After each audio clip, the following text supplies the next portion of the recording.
Buckle up, everybody, because today we are diving deep into some fascinating, maybe even a little unsettling stuff. We're Mhm. talking about, you guessed it, biblical end times prophecies. Yeah, We've got a ton of requests to tackle this one. Seems like it's on everyone's mind these days. definitely seems like it. And, well, we've got some seriously thought-provoking sources lined up Yeah. to help us explore the big question, Yeah. right?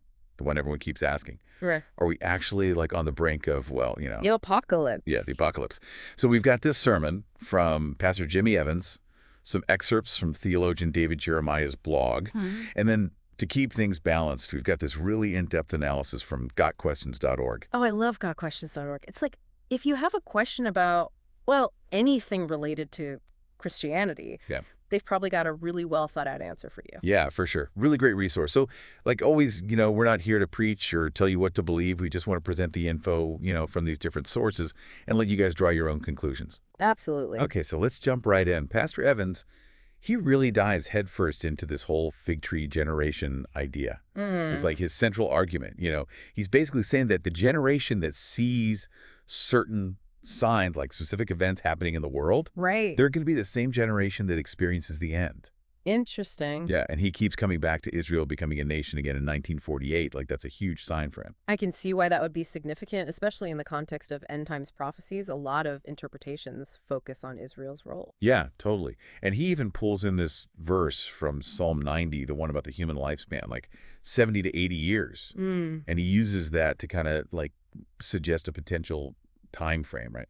So 2028 becomes this key year because it's roughly 80 years since Israel's rebirth. It's a thought-provoking calculation. I mean, obviously, trying to pin down exact dates for biblical prophecies is, well, Yeah, it's always tricky, right? There's a lot of debate. totally. It's like Yeah. trying to solve a cosmic puzzle. But he definitely presents it with this sense of urgency. Even though he doesn't come right out and say the end is in 2028, Right. it's more like he talks about all the years since 1948 as this period of intensifying birth pains. He's talking about all the global conflicts, the societal unrest, all that stuff. Yeah, like the world's going through these increasingly intense labor pains. Exactly. And they're leading up to, Yeah. well, something big, something he Yeah. doesn't really define, but, it's got to be huge. Definitely creates a sense of anticipation, maybe even a little dread. Oh, for sure. And that's where he brings in this idea of vexation. It's this concept he keeps coming back to. It's like this feeling of distress you get when you see all the ungodliness in the world just like increasing, I've definitely felt that. right? And he actually pulls in a verse from 2 Peter chapter 2. He's drawing a parallel to Lot's experience in Sodom and Gomorrah, that whole story. Yeah, where Lot is just surrounded by wickedness and it's just eating away at him. Exactly. And Evans, he really lays out this stark contrast between like the world he grew up in, back in the 1950s and the world today. And he sees the internet and just this crazy fast spread of information and also misinformation as like this major factor in what he sees as a moral decline. That's a really interesting point. The internet has definitely changed the game when it comes to how we access and process information. It's like a double-edged sword, right? For sure. So much potential for good, but also... A lot of potential for harm, too. Exactly. And then he connects this whole idea of decline to this biblical concept of the world of the Antichrist, which, depending on how you interpret things, it's this figure who's basically going to deceive and mislead everyone right before, The final judgment. Yeah, that picks it out. Okay, and here's where things get really interesting, at least for me. He starts talking about red heifers. Red heifers, like those special cows mentioned in the Bible. Yep, those are the ones. Apparently, they're super important in Jewish ritual purity, and according to Numbers, chapter 19, Right? they're actually needed to rebuild the third temple in Jerusalem. Oh, wow. So he's tying this into the whole rebuilding of the temple prophecy, which is a huge element in a lot of end times interpretations. Yeah, that's exactly what he's doing. He even mentions this group, the Temple Institute. They're like totally dedicated to getting the temple rebuilt. Like they're making all these preparations. Wow, they're serious about this. Oh, yeah. And get this, he claims that 5 red heifers were flown from, get this, Dallas, Texas, Dallas. to Israel. And apparently 2 of them are like qualified right now to be used for the necessary sacrifices. Okay, now that's a story I haven't heard before. Sounds like something out of a Dan Brown novel. Right, like you can't make this stuff up. But he doesn't stop there. Of course not. He ties all this to like the current geopolitical tensions, Mm. all the stuff happening in the Middle East. He even specifically mentions that attack on Israel by Hamas back in October of 2024. Oh, right. That was a major event. Yeah, and apparently a Hamas spokesperson actually said that the arrival of those red heifers was an act of aggression against the Al-Aqsa Mosque, that holy site for Muslims. Ah, wow. So they're directly linking those cows to that attack? Yeah, it's a very complex and sensitive situation, obviously. Definitely highlights all the religious and political tensions surrounding that whole area. Oh, absolutely. Okay. And Evan seems to see that whole event, the attack, as like a potential trigger for even more conflict, like a possible step towards fulfilling those end times prophecies. It's like he's saying this one event could be a domino that sets off a whole chain reaction. Exactly. And then he makes this huge jump, like he goes from talking about ancient rituals and cows to, wait for it, modern technology. Wow, that's a big leap. I know, right? Yeah. But he connects this prophecy from Daniel, chapter 12, the one about knowledge increasing, Right. to like the explosion of information and technology we're seeing right now. I can see how he might make that connection. I mean, we are living in the information age. It's like knowledge is doubling every few years or something like that. Exactly. It's mind-blowing. And he even specifically mentioned smartphones, like how they let people all over the world see events happening in real time. Yeah, we're all constantly connected. And he links that to this prophecy from Revelation chapter 11, the one about the two witnesses, how their deaths are going to be seen by the whole world. So he's suggesting that we have the technology now for that prophecy to actually come true in a way that wouldn't have been possible before. Exactly. It's like he's saying, look, we have the tools now for these ancient prophecies to play out. Makes you think about how technology might be shaping our understanding of these ancient texts. For sure. And of course, he couldn't resist bringing up AI. Who can these days? Artificial intelligence is like the hot topic. Yeah, it's everywhere. But he's mostly concerned about AI's potential for, like, deception and spreading misinformation. I can understand that concern. It's a powerful tool, and like any tool, it can be used for good or for bad. Totally. And he even cites a verse from 2 Thessalonians chapter 2, the one about lying wonders in the last days. Okay, so he's directly linking AI to those biblical warnings about deception. Yeah, he's basically saying AI could be the tool that brings about those lying wonders. Makes you think about the ethical implications of AI, for sure. Absolutely. And he also ties in this whole trend toward a cashless society to that mark of the beast prophecy from Revelation 13. Oh, right, the one about how people won't be able to buy or sell without that mark. Yep, that's the one. And he's basically painting this picture Mhm. of a future where like all financial control is centralized and everyone is forced to choose between like complying with the system or being completely excluded. That's a chilling thought, especially with all the talk about digital currencies and government surveillance these days. Yeah, it definitely makes you think about where things might be headed. So Yeah. to sum up Pastor Evans' take, it's pretty intense. He's talking about ancient prophecies coming to life through modern technology, a world on the brink of moral collapse, escalating tensions in the Middle East that could trigger a global conflict. Yeah. It's a lot to process. It certainly is a lot to think about. But before we get too caught up in Pastor Evans's vision of the future, Yeah. let's shift gears a little bit and see how David Jeremiah approaches these same themes in his blog. He takes a slightly different angle, a little more measured, but equally thought-provoking, I think. Okay, I'm ready for a different perspective. Lay it on me. So Jeremiah, he starts off his blog post with this really striking analogy. He talks about the Champlain Towers South condo collapse in Florida. Remember that? Oh, yeah. Back in 2021. Yeah. Tragic. Just absolutely tragic. Whole building just collapsed. Right. Just out of nowhere, it seemed. Yeah. But then they started investigating and found all these like underlying structural problems that people had been ignoring for years. Yeah, like the warning signs were there all along. Exactly. And Jeremiah, he sees that as a metaphor for our culture right now. I see where he's going with this. He's saying we're ignoring the cracks in our own foundation, so to speak, like Yeah. the erosion of freedom, the rise of like self-centeredness, the growing persecution of Christians globally.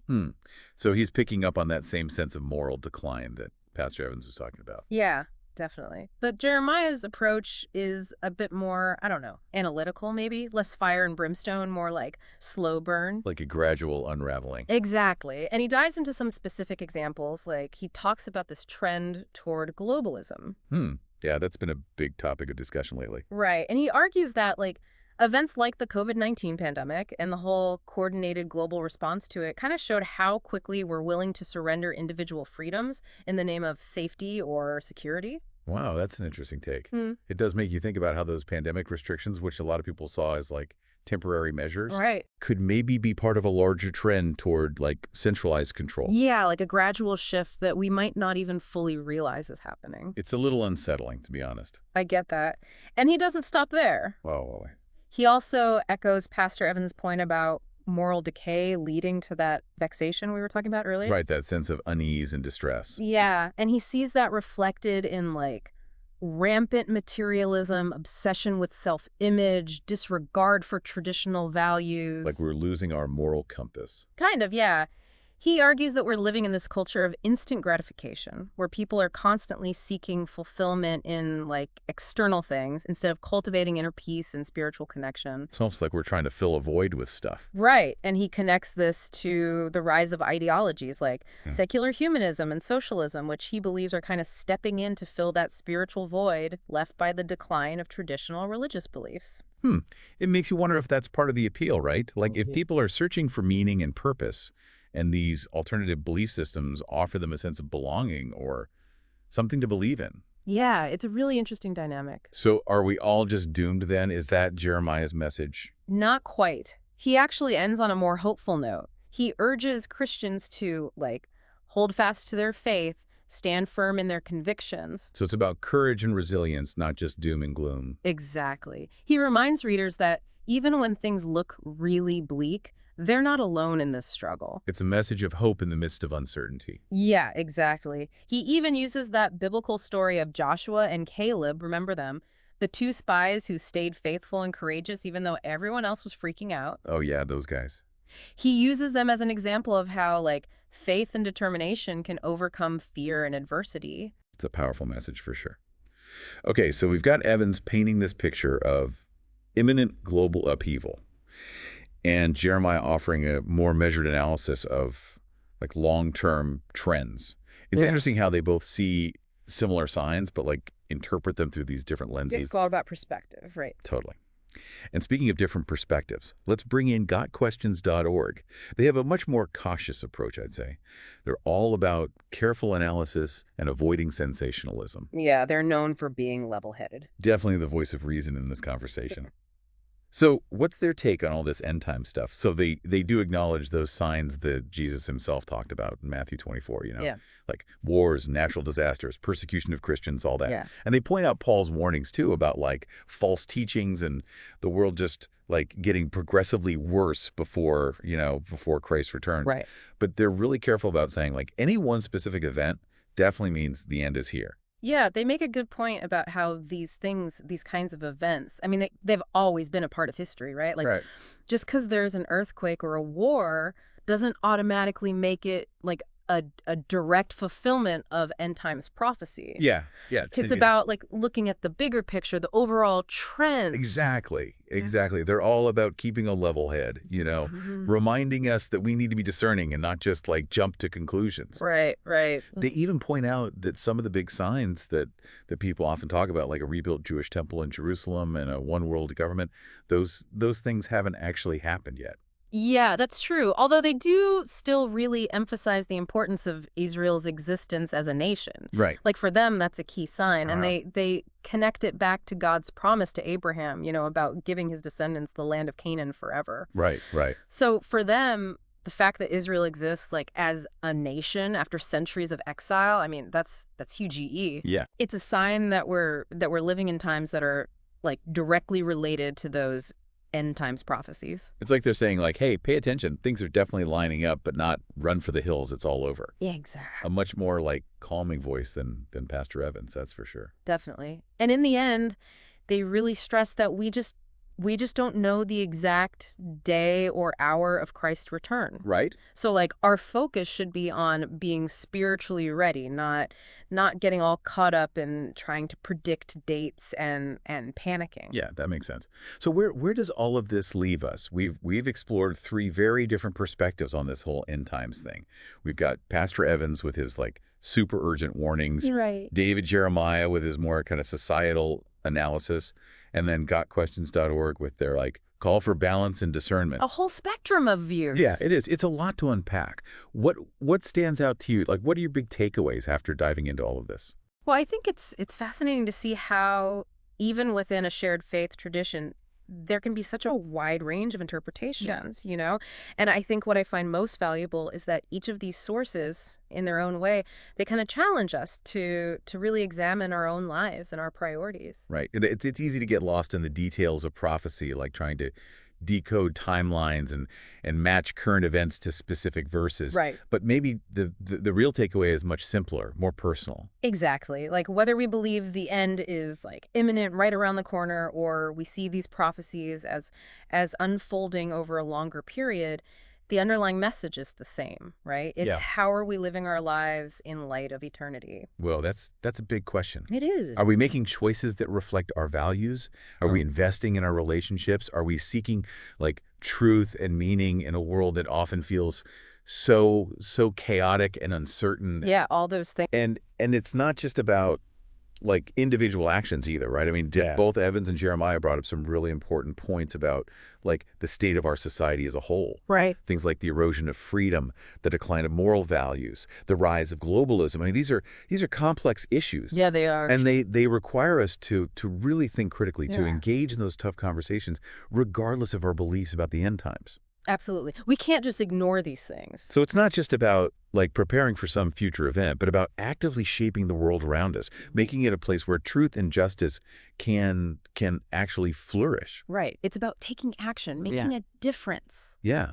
If these sources are right and we really are living in such pivotal times, well then our actions and choices matter even more, right? It's like this call to be intentional, to be courageous, and to live with a sense of purpose. And to remember that we're not alone in this journey.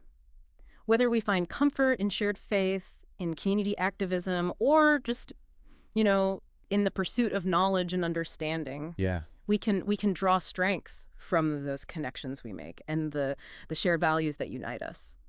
I love that. Well, I think that about wraps up our deep dive into end times prophecy. It's been a fascinating, thought-provoking, and at times a little unsettling journey.